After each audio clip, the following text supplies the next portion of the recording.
Nós vamos avançar hoje. Na semana passada nós paramos aí na fuga para o Egito. Vocês irmãos lembram que o rei Herodes da Judéia, ele, sabendo do nascimento do libertador, ele obviamente se sentiu ameaçado porque ele era o rei, ele queria dominar sobre os judeus, e então o libertador era uma ameaça para o seu governo. Então ele determina a morte das crianças de 2 anos para baixo. E isso nos lembra o quê? Moisés, né? Moisés também passou por essa situação semelhante lá no Egito, diante de Faraó. Mas o casal é avisado por Deus, eles fogem para o Egito, ficam um tempo lá. Durante esse tempo, Herodes morre e assim eles voltam para Nazaré. Por isso Jesus, ele recebe o nome de Jesus de Nazaré, ou o Nazareno, né? Porém, vale destacar que Jesus, o libertador, ele não nasceu em Nazaré, nasceu em Belém da Judéia. E ele recebe esse nome porque ele vem para Nazaré. E nós vamos ver hoje então o crescimento do libertador e a sua interação com o povo, com o tempo, como é que isso se deu, né? Aí o próximo aí fala do menino Jesus no templo, um episódio interessante, né? Os pais de Jesus, eles iam uma vez por ano para participar da Páscoa em Jerusalém. Jerusalém é o centro religioso, onde havia o templo ali, e passam por um episódio interessante ali com o menino Jesus. Ele tinha aproximadamente 12 anos de idade, adolescente, e enquanto eles estavam ali, quando foram retornar, eles não perceberam que Jesus não estava com eles. O menino Jesus não estava com eles. Os pais participaram, né, da Páscoa, que era a festa que lembrava a fuga do povo de Israel do Egito. Sempre que a gente fala de Páscoa, nós temos que nos lembrar daquela última praga no Egito. Lembra que Faraó não queria deixar o povo sair, e aí Deus envia a morte dos primogênitos. E somente aqueles que tinham a marca do sangue no batente das portas, nos umbrais, né, nas vergas da porta, que não ia ter morte. Mas em todo lugar que não tivesse essas marcas, ia morrer o primogênito, seja animais, crias, ou até mesmo filhos.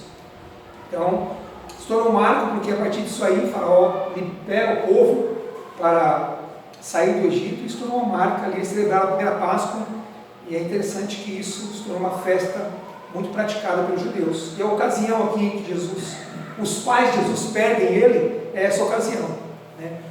Era realizada no templo e oferecia um sacrifício de sangue.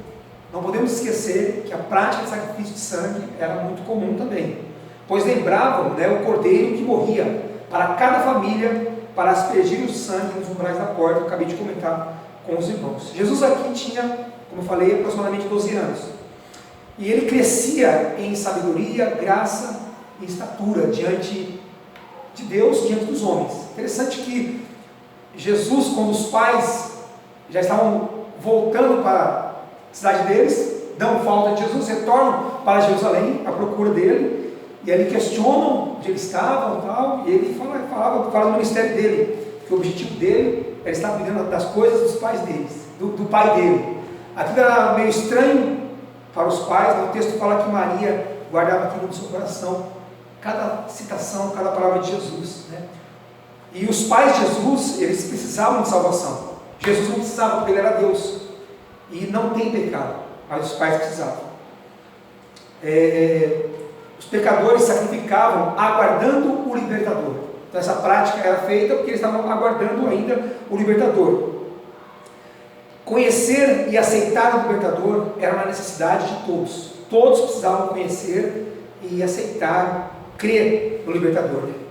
Interessante que Jesus, ele estava no templo, conversando com os doutores da lei, ali, basicamente os fariseus, o grupo dos fariseus, que eram os religiosos da época, né, que eles eram assim, homens que guardavam muito a lei, mas priorizavam muito a aparência exterior, né, rituais, vestimentas, algumas práticas, priorizavam muito isso. Jesus estava entre esses homens, e o texto fala que ouvindo-os e questionando eles. Então, parecendo, né, um homem grande, alguém da sinagoga. Então, isso causou grande admiração em todos que estavam ali. Então, veja quanta sabedoria do libertador. Jesus foi demonstrando várias evidências que ele era Deus. Então nós vamos perceber que na nossa caminhada aqui vai surgir várias evidências de que ele era Deus e as pessoas deveriam acreditar nisso, mas nem todos acreditaram. Vamos para o próximo? João apresenta o Cordeiro. Na aula anterior foi falado de João Batista, né? Ele nasce bem próximo de Jesus, e João Batista ele vem para preparar o caminho, né? Ele vem para falar do libertador, ele vem como um precursor, né? Alguém antes para falar desse libertador que viria. É interessante que João Batista era primo de Jesus, visto que Isabel e Maria, mãe, eram primas. Então, naturalmente, Jesus, primo de João Batista. João dizia para as pessoas, né, a mensagem dele era a mensagem de arrependimento e crerem no libertador, pois só ele poderia tirar o pecado das pessoas. Somente o libertador poderia tirar o pecado das pessoas. Então, a mensagem de João Batista era uma mensagem de arrependimento. E nós vamos observar que o libertador traz uma mensagem muito semelhante. Uma mensagem confrontadora de renúncia e arrependimento também. João Batista ele recebe esse nome, né, porque ele tinha a prática de batizar. Então, João Batista ou João o Batista batizava no Rio Jordão os arrependidos, pessoas que reconheciam que eram pecadores e arrependidos, crendo no libertador, vinham até João, e João o Batista ou João Batista os batizava, né? Interessante que é nesse episódio que João reconhece Jesus, o libertador. Jesus foi apresentado como o libertador. Ele era o cordeiro que tira o pecado do mundo. Foi as palavras que João Batista declarou. Enquanto ele praticava aquele ato de batizar as pessoas, Jesus, o próprio libertador, aparece ali nas margens do Rio Jordão. E João Batista fala: eis o Cordeiro de Deus que tira o pecado do mundo. Essa expressão está falando de sacrifício. Lembra que a prática do sacrifício, o cordeiro sem mancha, sem falha, que era apresentado para o inocente que morria pelo pecador? Então ele fala: esse é o inocente de Deus, tira o pecado de toda a humanidade. Então é interessante essa expressão que ele fala. E os que criam eram batizados por João, né? Ele batizava os arrependidos. Ele e Jesus tinham uns 30 anos, é o que o texto fala aí. O ponto 4 fala que Jesus foi batizado por João Batista. É interessante, né? Jesus ser batizado por João Batista, mas ele era Deus, ele não tinha pecado. E João, a princípio, reluta, não querendo batizar Jesus. Ele fala: Senhor, eu que devo ser batizado contigo, não o Senhor batizar.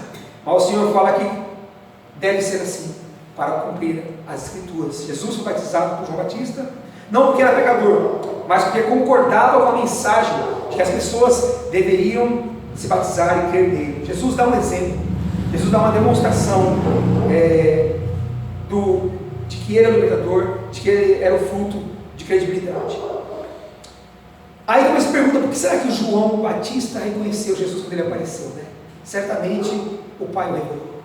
João Batista ele vem com uma missão, e certamente João Batista aguardava muito o libertador, e assim ele reconheceu. E interessante que uma outra evidência, que quando Jesus ele é batizado, ele sai das águas, desce uma pomba sobre a sua cabeça, simbolizando o Espírito Santo, e uma voz que vinha do céu, dizendo: este é meu filho amado, em quem tenho prazer. Então a confirmação de que de fato aquele é o libertador. Ok? Vamos para o próximo. É interessante que aqui Jesus ele já começa a passar por algumas experiências. A primeira experiência que Jesus passa é como que um teste no deserto. Depois de ele jejuar 40 dias, o texto fala que Jesus teve fome. Interessante. Jesus passou pela experiência da tentação. Jesus humano, ele passou por muitas experiências semelhantes a que nós passamos hoje, porém sem pecado, sem ceder e sem falhar. Quando Jesus estava na terra, ele era Deus, mas também era homem. Esse detalhe não pode esquecer. Ele fala de Jesus, o libertador, Deus, ele também era homem. Então, em alguns momentos você vai perceber evidências de Jesus Deus, ou evidência de Jesus homem, e vale a pena prestar atenção nesses detalhes. Por isso, Jesus deixou que Satanás o provasse no deserto. Interessante, né? O texto fala que Jesus estava com fome, mas não obedeceu a Satanás, o seu inimigo. Interessante que a fome é um estado de vulnerabilidade. A pessoa com fome deseja comer o quanto antes, ainda mais 40 dias, é o tempo que ele estava. Só que ele não cedeu às tentações do inimigo, que falou para ele que transforma essas pedras em pães. Fez propostas para Jesus. Interessante que Jesus, ele respondeu a essas propostas do inimigo com a palavra. Ele usou sempre a palavra do Senhor, ele usou sempre os ensinamentos de Deus, do Pai, para refutar, para contrariar todo intento de Satanás. Agora um detalhe, Satanás também usou a palavra. O inimigo também usou a palavra. Então vale a pena a gente pensar o seguinte, que o inimigo, ele também conhece a palavra de Deus. E triste, que às vezes ele conhece muito mais do que nós. Então ele conhece. Mas interessante que o que nós devemos considerar é a motivação desse conhecimento, né? Jesus responde a todas as tentações de Satanás por meio da palavra. Satanás, apesar de conhecer a palavra, ele usa ao seu bel prazer, ao seu interesse. Ele usa a palavra de maneira distorcida. Lembram-se de Eva, no começo do estudo lá, quando o Senhor falou da árvore no meio do jardim, e aí a serpente falou, não, o que Deus falou? Que nós podíamos, não é bem assim. É que se você comer, vai ser semelhante a Deus. Então ele distorceu ali a conversa, para seduzir e para enganar. Então Satanás, ainda hoje, ele usa a palavra para seduzir, para enganar e para distorcer. Então, um parênteses aqui. Busque sempre o conhecimento coerente da palavra de Deus. Busque estudar a Bíblia, busque lugares que ensinam a palavra, porque isso é de grande valia. Busque lugares onde você pode participar, questionar, se envolver e fazer parte. Isso é muito importante. Aí você não acaba não sendo enganado. Para vencer a tentação é por meio da palavra. Porém, não conhecimento intelectual apenas, mas conhecimento experimental. Qualquer pessoa pode conhecer a palavra intelectualmente. Basta gastar tempo, estudar. Hoje, com a era da internet, então, nem se fale, né? Nós temos aí um leque de oportunidades para conhecer a Bíblia, para conhecer a palavra. Mas o conhecimento de Jesus é um conhecimento experimental. É o conhecimento que nós devemos buscar. Um conhecimento que muda a nossa história, muda a nossa vida e nos faz viver próximo do Libertador e do Salvador. Ok? Vamos para o próximo. Jesus ensina na sinagoga.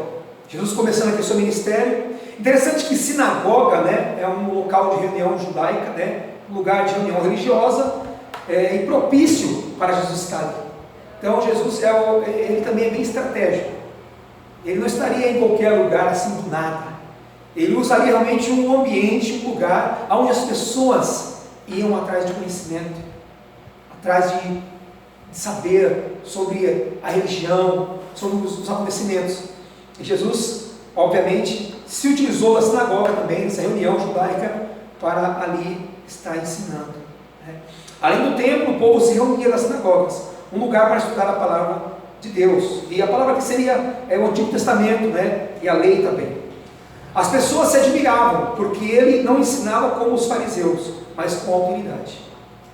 Quer dizer isso, né? Para você que chegou agora, os fariseus eram um grupo religioso, que eles conheciam a lei, eles conheciam os rituais, mas eles viviam de aparência exterior. Eles praticavam aquilo como ritual, mas aquilo não trazia mudança para o interior deles. E os fariseus, inclusive, não acreditavam nesse Jesus, o libertador. Eles tinham uma outra perspectiva, eles tinham uma outra ideia de como seria esse libertador. Por isso não deram crédito a Jesus. Então as pessoas se admiravam com a maneira como Jesus ensinava. O texto fala que ele ensinava com autoridade. Talvez os fariseus transmitiam informação. E Jesus ensinava com autoridade, imagina, com vida, com propriedade. E isso faz toda a diferença, né? Apareciam pessoas possuídas de demônios ou doentes nas sinagogas. Interessante, né? Ele tinha poder de expulsar os demônios e curar os enfermos. Vejam aqui mais evidências de Jesus mostrando que ele é o libertador. poder que ele tinha, de que ele era Deus. E ainda assim, a incredulidade permeou o coração de muitas pessoas. Ele é Deus e Satanás é inimigo dele e das pessoas. Vocês lembram no início lá do estudo que um dos intentos de Satanás é querer ser como Deus. Ele caiu dos céus porque ele queria ser semelhante a Deus. E nós somos imagem e semelhança de Deus. Então nós somos também alvo de Satanás. Satanás quer destruir tudo que Deus criou. Satanás quer destruir todos aqueles que se aproximam de Deus. Estejam bem atentos a isso. Onde Jesus estivesse, a admiração viria. As pessoas ficavam admiradas com a maneira como ele ensinava. Mas essa admiração era acompanhada também de desconfiança por outras pessoas. Vamos agora para o próximo. Agora vamos começar uma sessão aqui que eu chamaria de encontros com Jesus e também milagres de Jesus. Pessoas que encontraram com Jesus e tiveram suas vidas transformadas. E também pessoas que provaram dos milagres de Jesus. Então, grandes evidências de que ele era Deus. Então, essa sessão agora vai ter essa tônica aqui que eu acabei de relatar para vocês. Nicodemos, quem era Nicodemos, né? A visita de Nicodemos. Nicodemos era um fariseu. Lembra que eu falei do grupo religioso, ritualista, que vivia de aparência? Mas é interessante que este homem, ele procura Jesus à noite.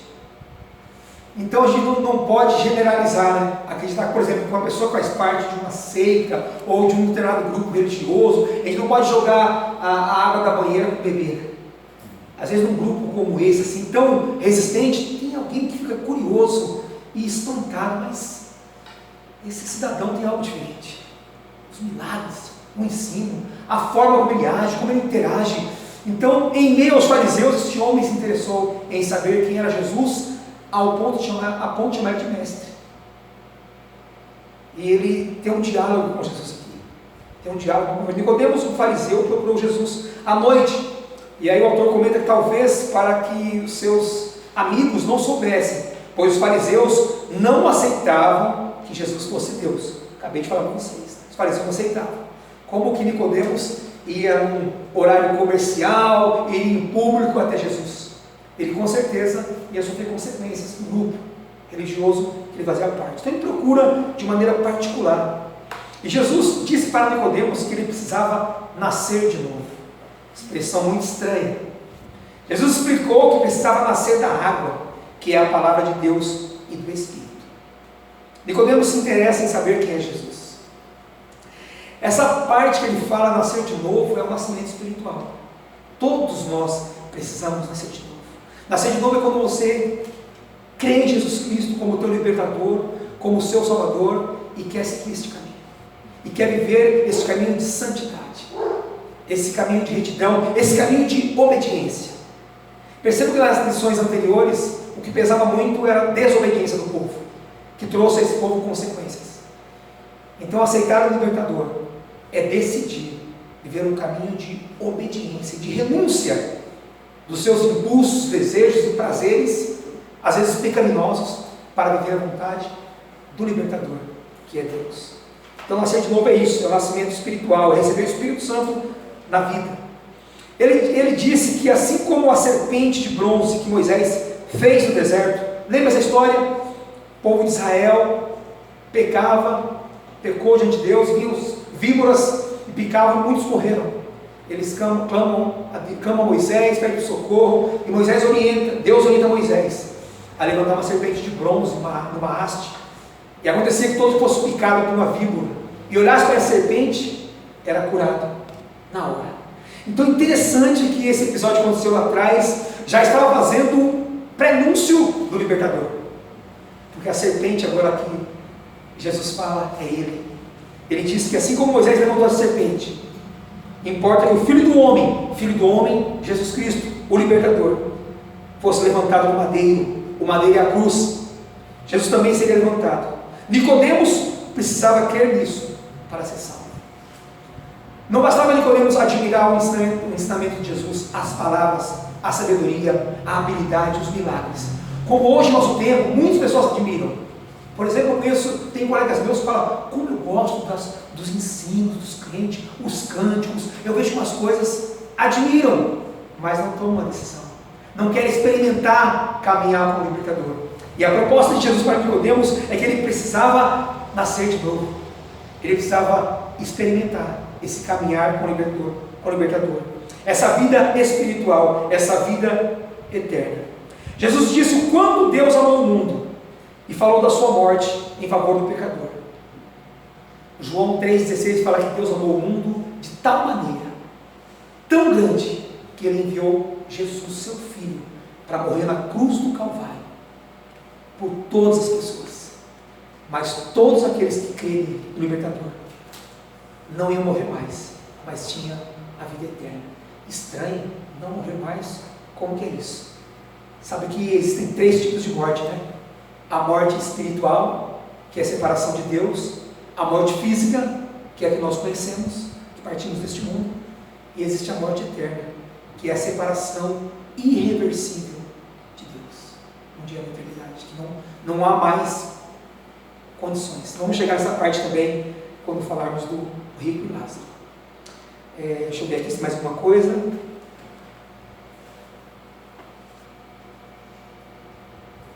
Ok, pode avançar. A mulher samaritana foi outro encontro com Jesus. Vamos ler João 3,16. Ah, ok.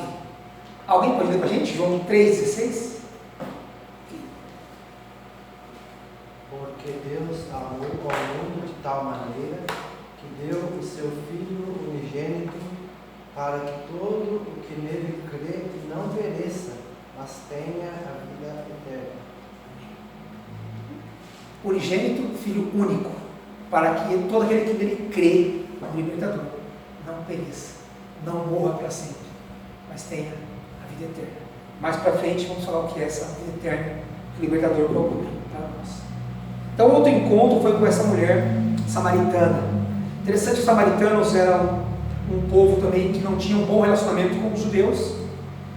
Era um povo de algumas práticas diferentes, era um povo misto, um povo que não observava com zelo a lei, e aí os judeus evitavam a relação com esse povo. Interessante que Jesus ele se encontra com uma mulher, algo também incomum, um judeu sozinho com uma mulher, e ainda mais samaritana. Jesus ele quebra um protocolo, ele quebra uma situação de preconceito para trazer salvação, não apenas a essa mulher, mas a muitas pessoas.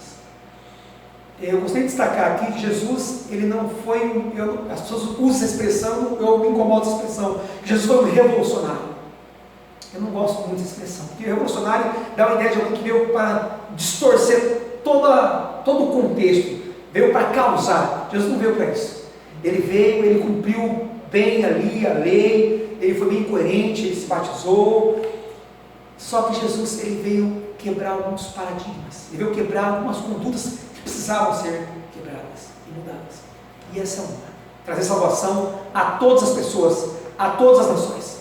Lembra quando Deus chama Abraão e ele fala que de ti farei uma grande nação? Jesus vem para todas as pessoas. Então vamos ver esse episódio. Jesus disse que ele era água viva e quem bebe dele nunca mais terá sede. Estranha essa expressão, né? Ele fala para a mulher, era uma mulher que foi até o poço para retirar água, prática comum, né, na ocasião, e ela se encontra com Jesus. E ali eles estão conversando, e ele fala para ela de coisas espirituais. E uma pessoa que não sabe quem é o libertador, não sabe quem é o Deus Salvador, não entende muito algumas expressões espirituais. Água viva, o que é isso? Jesus fala disso para ela. Ele mostrou para aquela mulher que ele é Deus e que sabe todas as coisas. Essa expressão água viva, ele fala assim que quem bebesse daquela água, bebesse dele, jamais teria sede.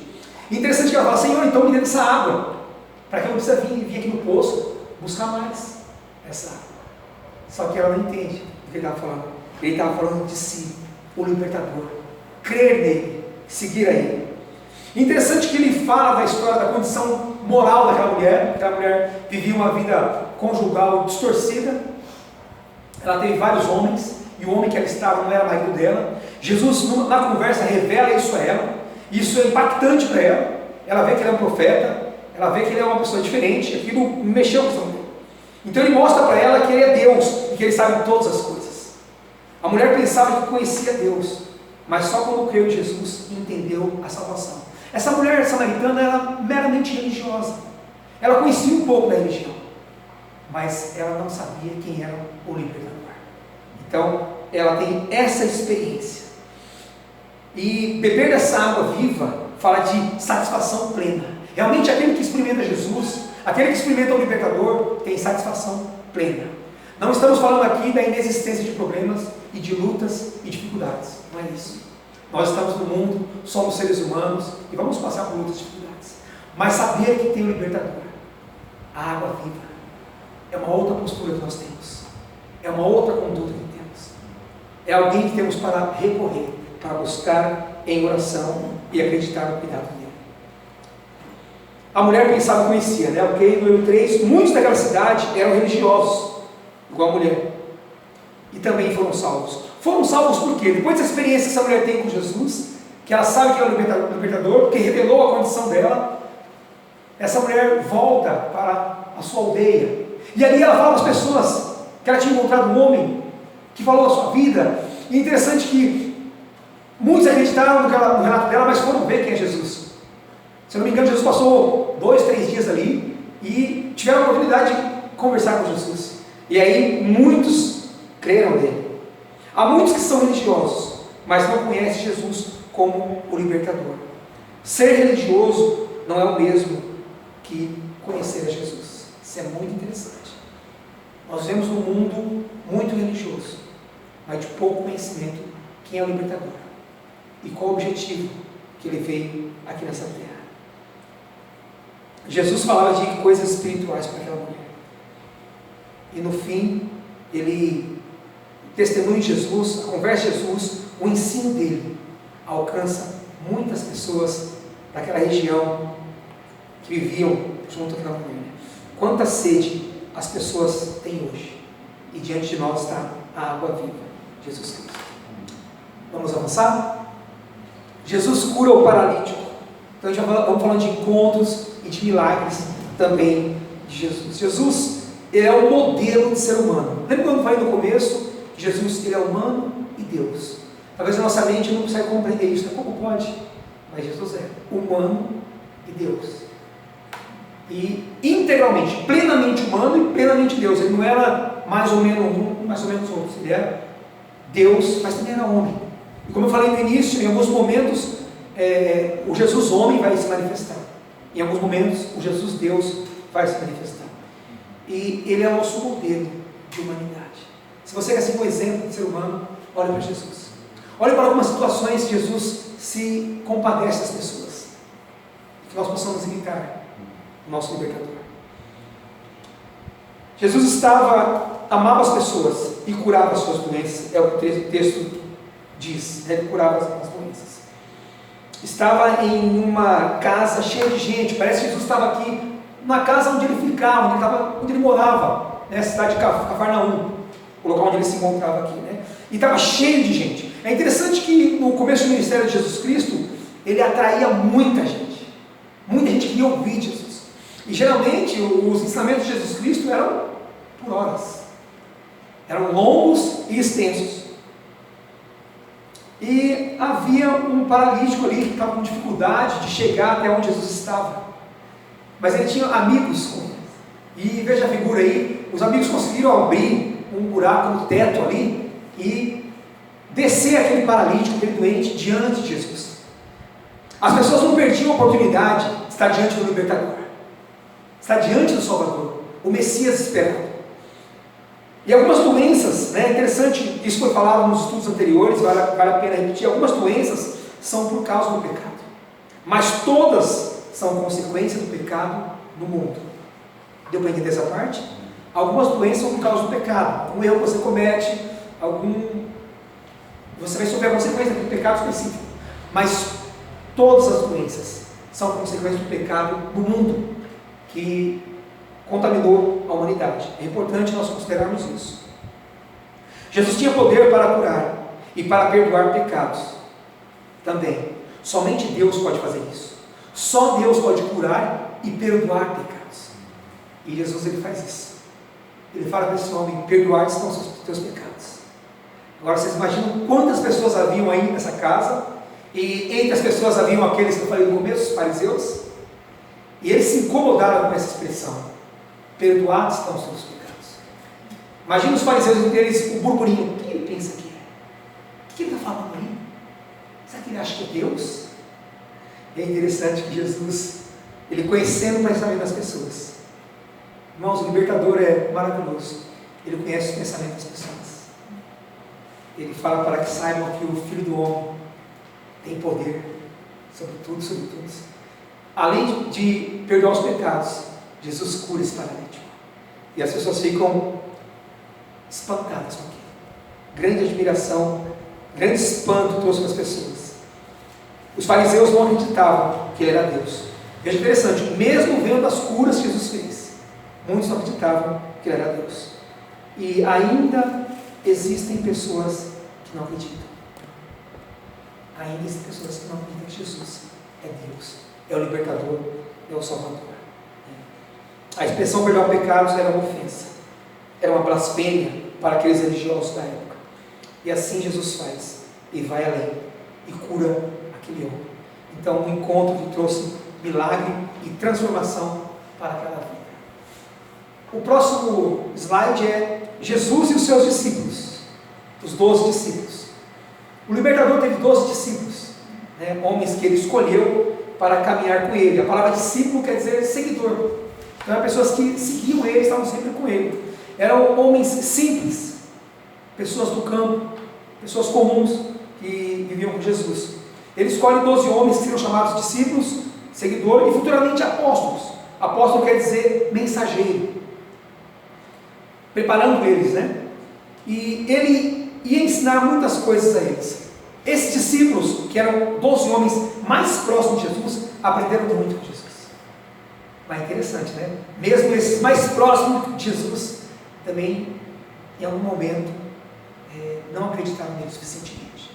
Em algum momento, fraquejaram, falharam também diante do Mestre e do Salvador. Um deles seria o traidor de Jesus. E ele sabia disso. Jesus sabia, porque ele é Deus e sabe todas as coisas, já falamos antes. 3 daqueles 12 eram bem chegados a Jesus: Pedro, Tiago e João. Esses 2 últimos eram irmãos. Então, no meio de 12, ele tinha um traidor e os mais achegados. A Bíblia não traz relato de todos os discípulos, não traz relato de todos eles, a história de todos, Por exemplo, Simão Pedro, Tiago, filho de Zebedeu, João, irmão de Tiago, André, Filipe, Bartolomeu, Mateus, Tomé, Tadeu, Tiago, filho de Alfeu, Simão Zelote e Judas Iscariotes. Então a Bíblia não traz a história de todos esses, mas de alguns deles nós temos a história que tiveram as suas vidas também transformadas. Ok? Vamos avançar? Jesus ensinava por meio de parábolas. Que negócio estranho, parábolas. Parábolas é parabola? Não é parabola, não. É parábolas. Essa expressão que eram histórias criadas, histórias que não haviam acontecido. Jesus criava essas histórias como ilustração, ou um caso, ou uma alegoria para trazer um ensinamento. Então, eram histórias que Jesus criava para trazer um ensinamento no final, uma ilustração. Com a finalidade de trazer uma reflexão também para as pessoas que ouviam de Jesus esses ensinos. Ele contava muitas parábolas, que eram histórias simples dessa forma. E certa vez Jesus queria falar como as pessoas reagem de maneira diferente à palavra de Deus. E aí ele conta a história do semeador. Alguém que saiu para jogar a semente. E a semente é a palavra. E a terra, ou o solo onde a semente cai, é o coração das pessoas. Como o libertador é inteligente, Olha que figuras ele usa e tão fácil de compreender. Então, cada solo diferente é uma pessoa diferente que recebe a palavra. Ele traz ensinamento aqui. Esses tipos de solo representam os tipos de coração. Deus comparou os corações das pessoas a diferentes solos que recebem a semente, que o semeador lança para ser germinada. O objetivo é que todas as sementes venham germinar, mas isso não acontece. Mesma coisa com a palavra. Nem toda semente o produz, nem toda semente dá resultado. Assim como nem todos creem na palavra de Deus. Muitos ouvem. Muitos ouvem o ensino, mas nem todos creem. Deu para entender a analogia? E aí ele traz, o texto fala da semente que caiu na beira do caminho. Então o semeador estava levando a sua sacolinha, né, o seu bolsinho com as sementes, algumas caíram. Ele não jogou no solo, caiu na beira do caminho. E o texto fala que as aves do céu vieram e consumiram aquela semente. E aí ele usa a ilustração do diabo, Satanás, que vem e arrebata a palavra do coração das pessoas. Ele usa essa figura.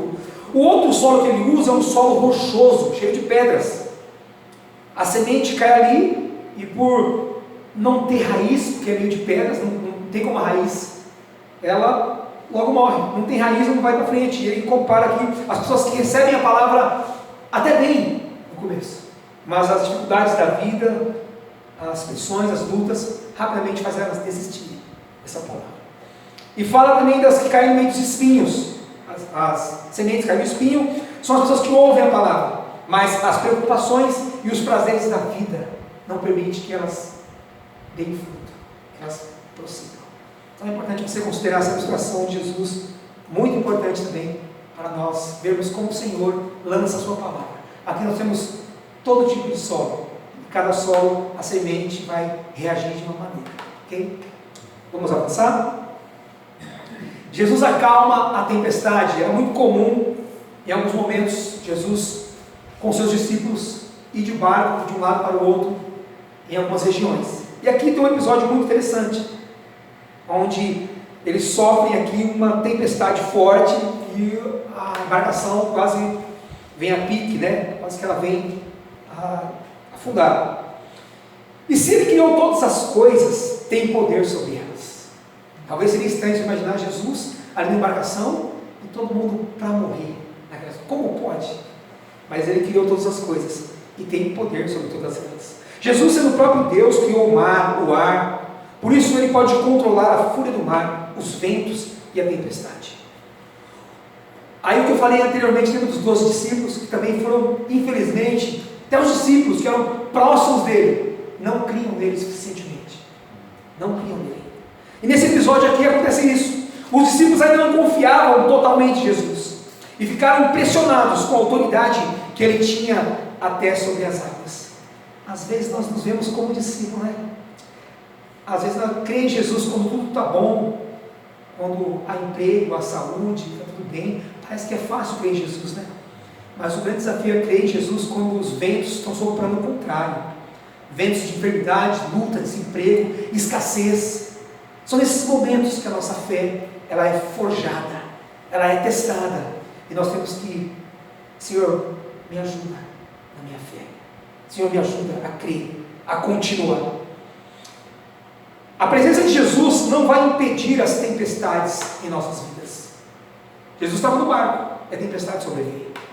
Então a presença dele não impede lutas, perseguições, dor e doença. Porque nós vimos alguns grupos aí com algumas propostas assim.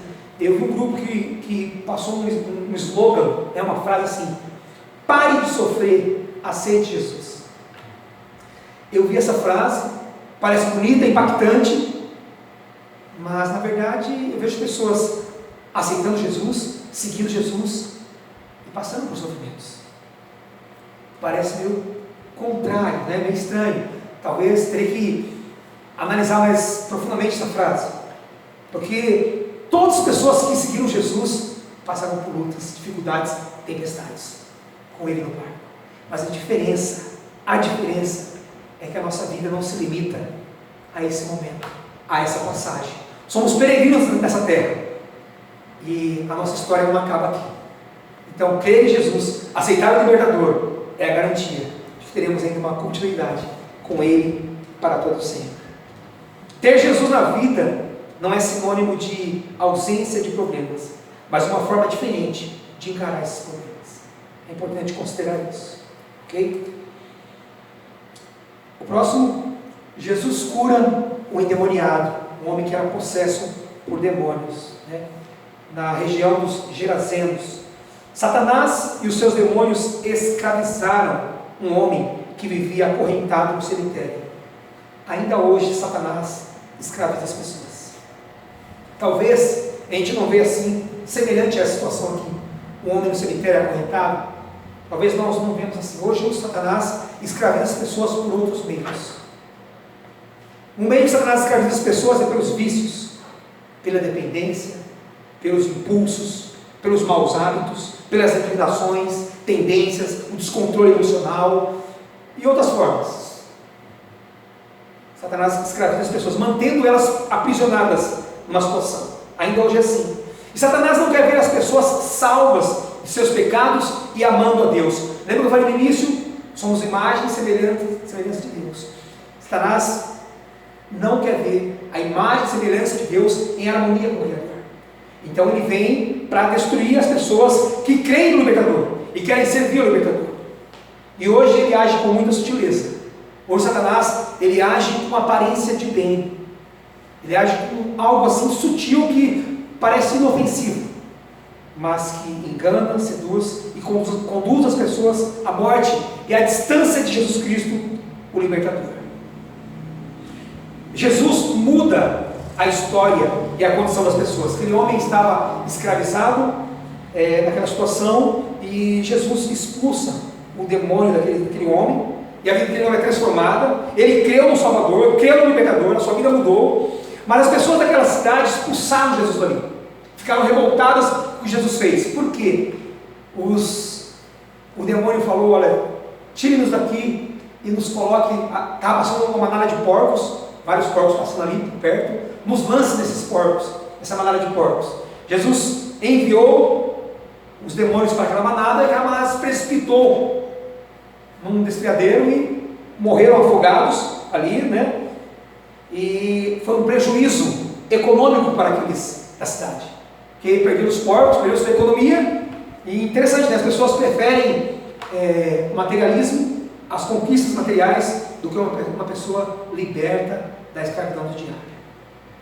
O exemplo do endemoniado, ele testemunhou de Jesus para a sua família e para muitas pessoas que creram no libertador, a despeito daqueles que rejeitaram Jesus.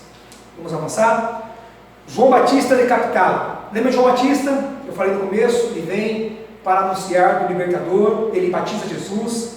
E interessante que Herodes, ele vivia uma vida promíscua, e João Batista, como um homem que pregava o arrependimento, ele denunciava a vida promíscua que Herodes vivia, porque ele mantinha relacionamento com a mulher de seu irmão, cunhada, mantinha um relacionamento extraconjugal. E João Batista denunciava isso constantemente. Num dado momento em que, no aniversário de Herodes, a situação de João Batista aqui era uma situação de cárcere, ele estava preso, e Herodes dá uma festa, aniversário do rei, dá uma festa, e a filha de Herodias, né, a mulher que ele se relacionava, dançou naquela festa e agradou Herodes. Ele falou: o que ela pedir, ainda que seja metade desse reino, eu vou conceder. Ele já estava meio alegre, né, pelo vinho, então o que ela pedir eu vou conceder. E aí essa menina, essa moça vai até a mãe e fala: olha, o rei falou que o que eu quiser, ele me concede, porque ele se agradou a minha dança e tal. E aí Herodias, que sabia de João Batista e a denúncia que ele vinha fazendo, ela fala: pede a cabeça de João Batista num prato. Interessante que o texto fala que Herodes ficou triste com esse pedido, mas ele cumpriu isso. João Batista preparou o caminho para o libertador, como Deus, o profeta Malaquias profetizou. Ele continuava a dizer que as pessoas deviam se arrepender, e não foi diferente com Herodes. Certa vez ele acusou o pecado do rei e foi decapitado, cortou sua cabeça. Satanás odeia a Deus e todos que pregam a sua palavra. Se você fizer uma opção por seguir Jesus, o libertador, você está arrumando um problema com o inimigo, Satanás, porque ele odeia as pessoas que servem a Jesus e querem conhecer mais a sua palavra. João Batista sofreu morte física. Mas como ele creu em Jesus como libertador, não passaria a eternidade separado de Deus. Ele não passaria pela morte eterna. Lembra que eu citei no começo? A morte eterna? Ele não passaria por isso, porque ele creu em Jesus. E a mensagem de arrependimento não é uma mensagem agradável, né? Vamos para o próximo milagre de Jesus. Ele alimenta 5.000 pessoas. Jesus faz o milagre da multiplicação aqui. Como eu falei aqui anteriormente, Jesus, ele ensinava as multidões por bastante tempo. E as pessoas tinham sede da palavra de Deus. Hoje que nós vemos nas igrejas, uma pregação é fichinha em relação à pregação de Jesus. Ele ensinava muitas horas e ninguém queria ir embora.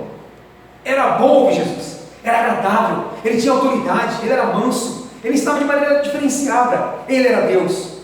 E as pessoas passavam horas ali, ouvindo Jesus.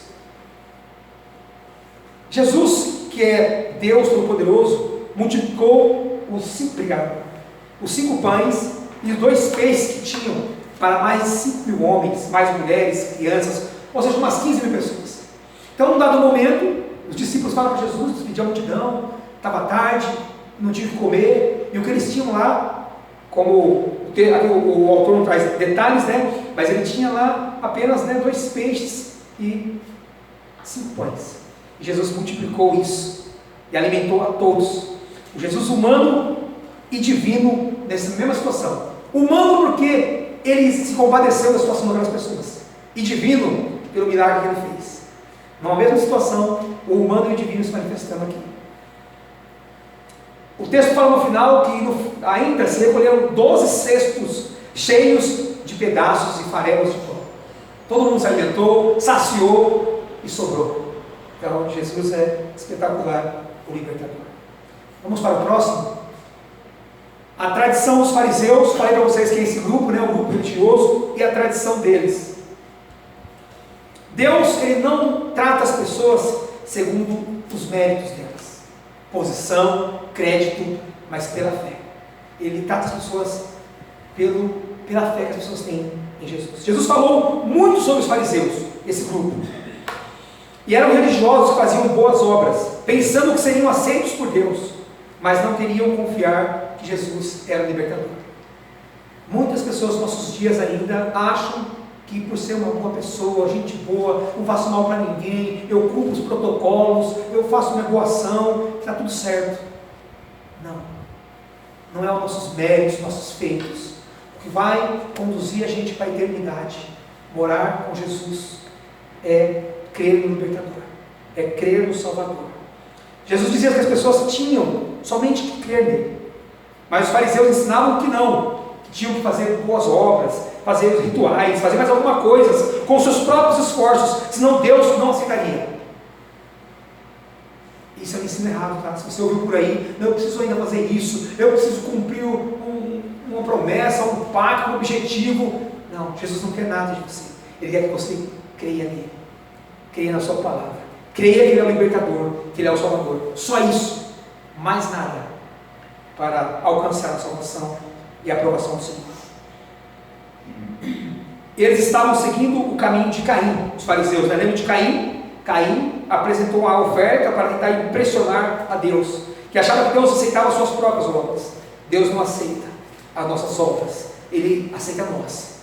Jesus, o libertador, Ele quer nós, cada um de nós.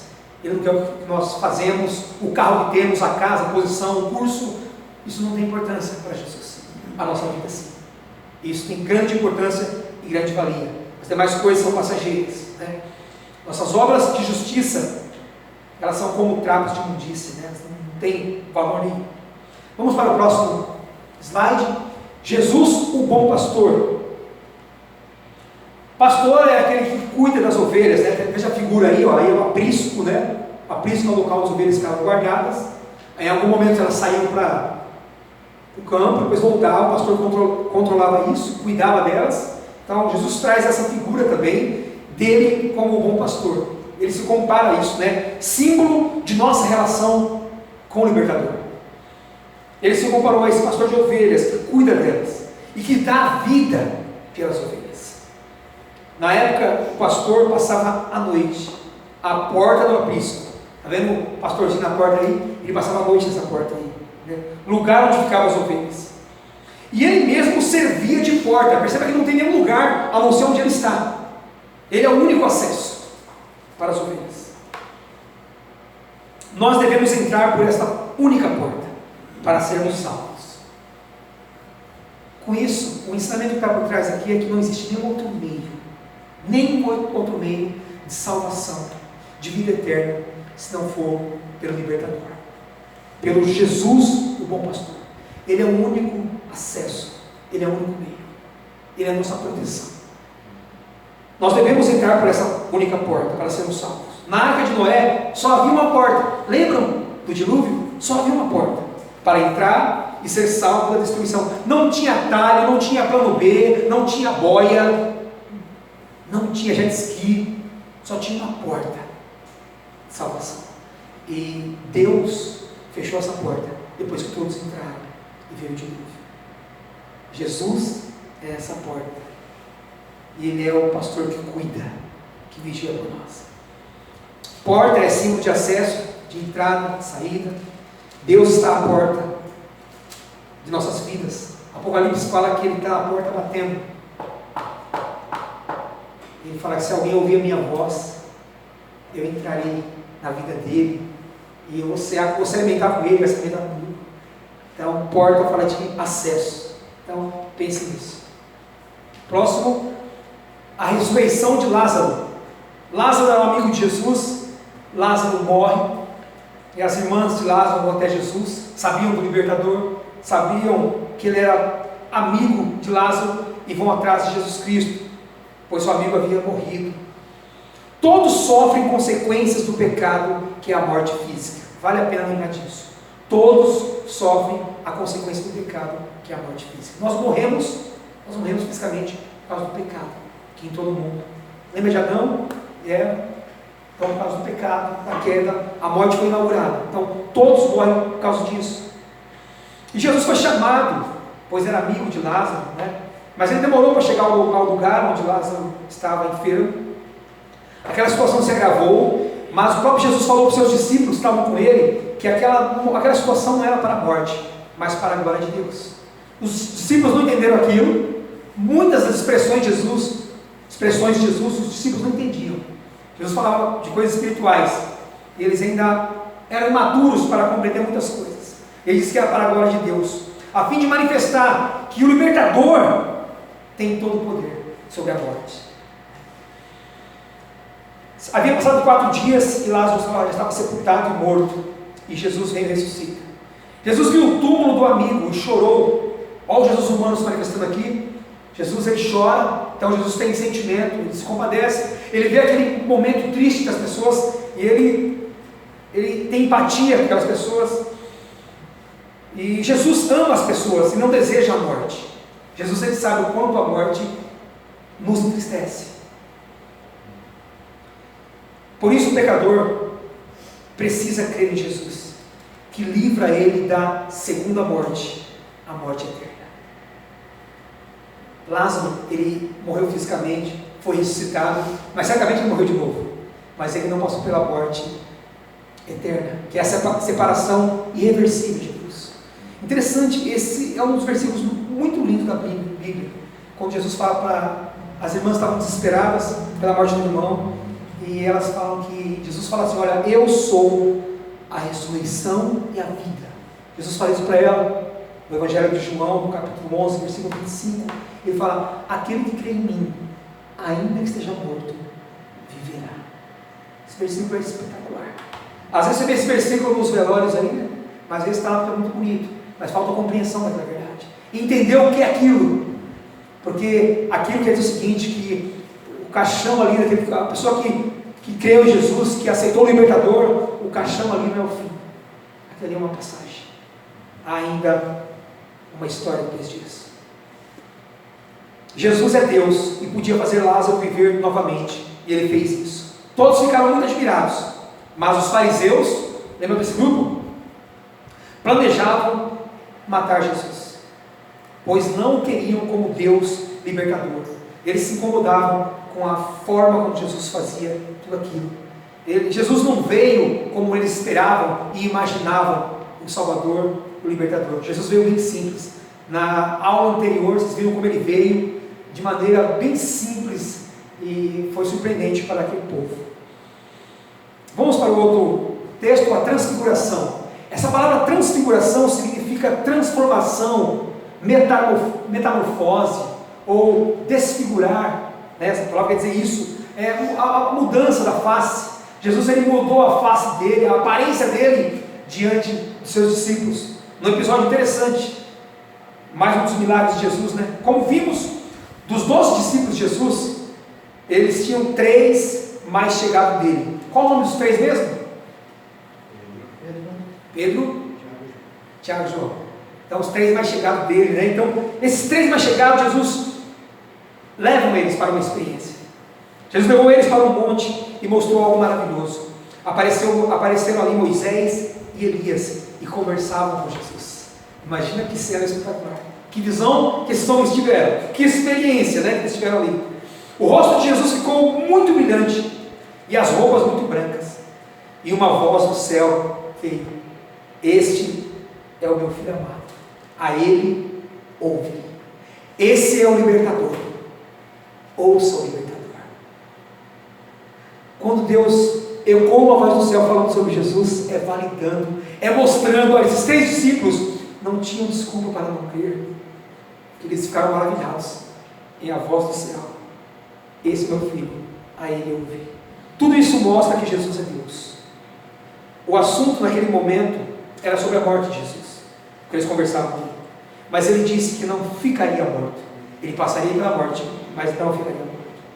Os discípulos e muitas pessoas tiveram várias evidências que Jesus era Deus, o Messias, o libertador esperado. Tiveram muitas evidências, não tinham desculpa. Vamos adiante? Jesus e as crianças. Interessante, né? Até isso a Bíblia traz. Jesus e as crianças. Jesus ama as criancinhas e elas também precisam ouvir a salvação, né? Hoje há várias formas de você ensinar as crianças numa linguagem que elas compreendam. Elas precisam saber do libertador, elas precisam saber do Salvador. Vivemos num mundo de muita pressão, de muita distorção. Lembra de Satanás, que ele distorce o ensino, que ele deturpa, que ele engana, parece bom, mas disfarçado de bem, mas no seu bojo, no seu fundamento, a maldade, a morte, a pecado. Então hoje o desafio é ensinar Jesus para as crianças também. As pessoas traziam as crianças para Jesus, para que ele orasse por elas e colocasse nelas as mãos. Nós não batizamos crianças, né? A Bíblia não traz nenhum respaldo, nenhum texto que fala que deve ser batizar as crianças. Então não batizamos, porque para se batizar a pessoa precisa se arrepender e crer. Uma criança não tem ainda essa capacidade intelectual para isso. Então o que nós fazemos? Apresentamos as crianças, ensinamos e oramos por elas. Isso nós fazemos, né? Como Jesus fez, seguindo o exemplo do mestre. As crianças Jesus usou como modelo também. Colocou ela no colo e falou: olha, vocês precisam ser como criança, na inocência, na simplicidade, na ingenuidade. Então ele usa as crianças também como modelo para a gente refletir também como devemos ser nesse mundo, né? Ok? Vamos para o próximo. O jovem rico. Assim como Nicodemos, lembra Nicodemos que foi procurar Jesus?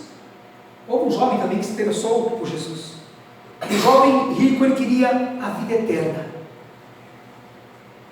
Que vida eterna é essa, né? Que despertou tanto interesse para esse jovem, né? A vida eterna é a vida abundante com Deus.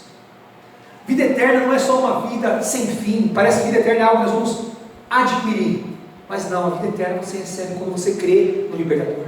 Você já recebe a vida eterna, que é uma vida abundante, que é nada mais, nada menos que conhecer a Deus e ser conhecido dele, e conhecer Jesus. Jesus fala que te conheço a ti e a mim que tu enviaste. Então a vida eterna é isso: conhecer e seguir esse Deus, e depois desfrutar, depois deste mundo, desfrutar de uma vivência para todo sempre com o Pai.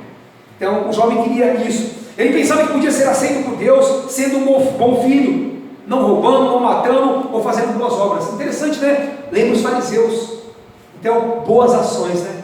A gente não tem que ter boas ações para ser aceito por Jesus. Nós temos que seguir Jesus, o libertador, e ele vai moldando as nossas ações, ele vai transformando a nossa vida e a nossa história. Às vezes a gente inverte, né? E não é assim. Jesus conhecia o coração de cada pessoa e mostrou que ele não era tão bom quanto pensava, né? Pelas suas ações. Ele precisava somente crer em Jesus. Falei isso, repito, crer em Jesus, apenas isso.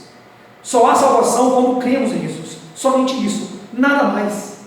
Nossa conduta e o fato de sermos religiosos, frequentarmos uma igreja, participarmos, enfim, qualquer rituais que fizermos, isso não nos qualifica para a vida eterna, para ser aceito, para a vida com Deus. Não. O que qualifica é crer no libertador, seguir o libertador. Obedecer sempre é sempre o melhor a fazer. Obedecer sempre é o melhor a fazer por nós. Mas seguir Jesus pressupõe renúncia. Nada pode superar o valor do libertador na nossa vida, nem a nossa vida. Seguir a Jesus requer abrir mão de algumas coisas, renúncia. Ele vai nos conduzir a mão de algumas coisas, inclusive a nossa vida, a nossa própria vida, sendo exclusivamente para Ele. Vamos avançar? Meu Deus. O rico tolo. Jesus contou a história de um homem muito rico, mas tolo, que pensava na vida depois da morte. Ele confiava na sua riqueza, no seu poder. Um homem que possuía muitos bens, muitas terras. O contexto aqui é Jesus tinha dois irmãos. Quando eles estavam discutindo sobre a herança deles, Jesus falou: eu não tenho que tenho eu a ver com a discussão de vocês de herança. E aí ele conta essa história de um homem que era aprisionado. Olha uma escravidão aí. As riquezas pode ser uma escravidão, se elas te consumir, né? Então ele fala desse homem que era tolo, que ele pensava em construir mais e mais, e aí quando chegasse a morte, o que seria da vida dele? O que seria da história deste homem, né? A ilusão das riquezas, né? O pecado trouxe morte, né? Há muitos que brincam com esse assunto. Já sabemos que todos morrem. A oportunidade de crer em Jesus como libertador e salvador é agora, enquanto estudamos a sua palavra. Então, a pessoa tem tantos bens, tantas riquezas, isso ocupa o tempo, a mente, o coração, e vai adiando seguir e servir o libertador. E o momento de aceitar o libertador e seguir é hoje, é agora, é o quanto antes, porque Ele tem o melhor para nós, Ele tem vida eterna. Depois da morte não haverá mais oportunidade, e ninguém poderá fazer nada por nós. A maior riqueza é conhecer Jesus, o libertador. A maior riqueza é conhecer Ele. Jesus fala sobre os cuidados com as riquezas dessa vida. Muito cuidado. E aí, a outra lição é como que uma continuação também, falando de o rico e Lázaro. Esse Lázaro não é o mesmo Lázaro lá, tá? É outro personagem. E Jesus conta uma história de dois homens que viviam, um de maneira bem humilde, simples, com bastante dificuldade, e o outro de maneira arregalada, rico, poderoso, e os dois morrem e vão para contextos diferentes. Um vai para o seio de Abraão, que simboliza a presença de Deus, e o outro vai para o mundo dos mortos, né? E aí Jesus traz essa história para contar o final da situação daqueles que confiam em suas riquezas. Jesus sabe o que acontece depois da morte, porque Ele é Deus. Jesus sabe o que acontece depois da morte, porque Ele é Deus. Os dois morreram, mas o que não acreditava em Jesus estava separado no fogo, sofrendo a separação de Deus e se lembrando da oportunidade perdida quando estava na terra. Então ele lembrava quanto ele ouviu ensinos, profecias, ele lembrava e ele perdeu a chance. E aí o texto fala que ele fala assim: olha, Abraão, avisa lá a minha família, meus irmãos, meus parentes. E aí Abraão fala: lá eles têm os profetas, lá eles têm os que ensinam, tem a palavra. Ainda que venha alguém do mundo dos mortos, eles não vão acreditar. Eles têm que crer no que está lá. A oportunidade é lá e é em vida. Perderam a oportunidade. Ele se preocupava com os parentes para não se perderem também. Cada um deve tomar a sua decisão de aceitar o libertador e ser salvo. Essa decisão é pessoal. Eu vou esperar meu pai, minha mãe, eu vou com a massa. Não, é pessoal. É uma decisão sua, uma experiência sua, é um entendimento seu, que deve te conduzir a aceitar o libertador e servir. A oportunidade de aceitar e seguir o libertador é em vida, é hoje. Não pode ser adiado, procrastinado para outro momento. Vamos para o outro slide. O cego Bartimeu, mais um enfermo aí diante de Jesus. Jesus curou um cego enquanto estava no caminho. Em alguns momentos Jesus estava num local específico, e viam enfermos. Aqui os textos falam que ele estava a caminho e ele ouve alguém chamar pelo seu nome. As pessoas repreendiam o cego que clamava chamando Jesus. E aí que interessante, né? O Jesus humano, sensível, ouviu, percebeu alguém chamando ele. O cego não apenas foi curado de sua cegueira, mas foi salvo por Jesus porque creu nele. Isso é maravilhoso. A salvação de Jesus para as pessoas era completa, o homem todo. Não era apenas uma cura específica, uma libertação, uma bênção, uma oportunidade. Não, era completo. Jesus realizava um milagre, e o milagre levava as pessoas a crer nele, a querer seguir, a querer servir a Jesus. Então, era completa a salvação de Jesus.